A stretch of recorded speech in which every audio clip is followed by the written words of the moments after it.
Meu nome é Soraida Molina Arandel, imitar educador. O tema de hoje é Quaresma. Quaresma é 40 dias largo que Jesus adentra no deserto e caminha, ela vai pensar eigenlijk riba o qual ela vai fazer, que está seu propósito de vida. E mestra sali for de deserto aqui, ela guarda tentar e dena três tentação, três trampas de diabo a bini su dilante. Anto, ora que ela sali for de essa aqui super bom, victorioso, e mestra hasi su propósito de vida, vida realidade. Esta, de baina e cruz, pa assina e gente pohanya salvação de alma. Quaresma tem três elementos. O primeiro elemento tá yuna.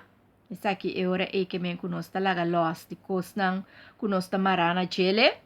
Yunamento tem a ver com portar nos da yuna riba alimento. Nos passa Daniel Fest. Esse que me 10 dias largo come fruta e verdura. Pero também nos po yuna riba outro cosnang que tinos vida mara. Que está afliginos. Então, nós temos los for de essa aqui. Anto pa asina nos vai a liberação. E de dois está oração, nós está reza, mas nós está mais em comunicação com Deus.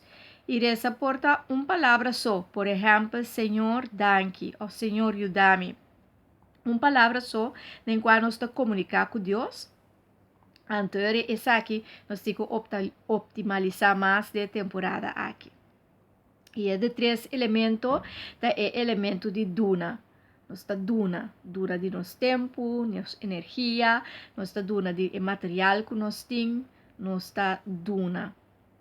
Então, assim, na temporada aqui de 40 dias, nós podemos reflexionar sobre nossa própria vida, nós estamos aqui com nós está assim bom, que com nós está assim robês, e nós está ajustar nossa vida na ideal que é a vida de Jesus. Jesus estava tendo uma vida maravilhoso e poderoso.